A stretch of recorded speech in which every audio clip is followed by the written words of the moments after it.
বিসমিল্লাহির রহমানির রহিম। আসসালামু আলাইকুম ও রহমাতুল্লাহ।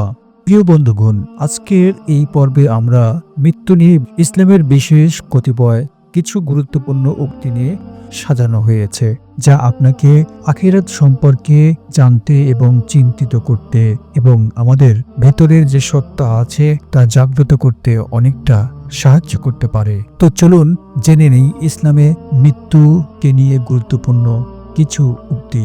প্রিয় বন্ধুগণ, ইসলামে মৃত্যুকে সবসময় জীবন ও পরকালীন জীবনের গুরুত্বপূর্ণ অংশ হিসেবে বিবেচনা করা হয়। মৃত্যু থেকে কেউ আমরা দূরে নয়, মৃত্যুই একটি স্বাভাবিক ঘটনা। অথচ আমরা মৃত্যুকেই ভয় পেয়ে থাকি এবং মৃত্যুকে ভুলে গিয়ে দুনিয়ামুখী হয়ে যাই। আমাদের উচিত মৃত্যুকেই আলিঙ্গন করা এবং মৃত্যুকে নিয়ে ভাবা, সেটাই হচ্ছে সবচেয়ে জ্ঞানের কাজ। আর এজন্যই ইসলামে অনেক গুরুত্বপূর্ণ উক্তি রয়েছে যা আপনাকে ভাবিয়ে তুলতে পারে এবং আপনার ভেতর সত্তাকে জাগ্রত করতে পারে। ঠিক তেমনই কিছু উক্তি এখানে উল্লেখ করা হচ্ছে। প্রত্যেক প্রাণীকে মৃত্যুর স্বাদ গ্রহণ করতে হবে, যা সূরা আল ইমরানে উল্লেখ করা হয়েছে। এছাড়া সূরা নিসায় বলা হয়েছে, তোমরা যেখানেই থাকো না কেন মৃত্যু তোমাদেরকে পাকড়াও করবে, যদিও তোমরা সুদৃঢ় দুর্গের মধ্যেও থাকো।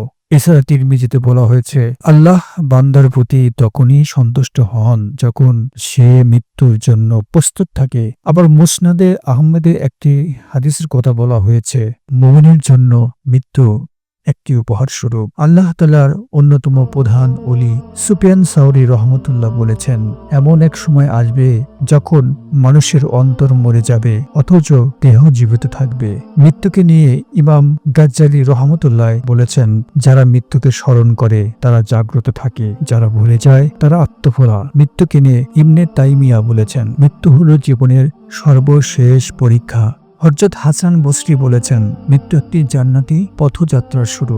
আল্লাহ তাআলার হাবিব সাল্লাল্লাহু আলাইহি সাল্লামের অন্যতম সাহাবী আবু হুরায়রা রাদিয়াল্লাহু আনহু বলেছেন, মৃত্যু হলো এমন এক বাস্তবতা যা ভুলে যাওয়া যায় না। ইমাম মালিক রহমতুল্লাহ বলেছেন, মৃত্যু মুমিনের জন্য শান্তির একটি ধাপ। প্রিয় বন্ধুগণ, এরকম অনেক উক্তি ইসলামে মৃত্যুকে ঘিরে রয়েছে। আমাদেরকে পরবর্তী জীবনে চলে যেতে হবে, মৃত্যুর স্বাদ গ্রহণ করতে হবে, এটাই স্বাভাবিক। তাই আল্লাহ সুবহানাহু ওয়া তাআলা আমাকে, আপনাকে, সবাইকে মৃত্যুর সঠিক প্রস্তুতি নেবার তৌফিক দান করুন। আমিন।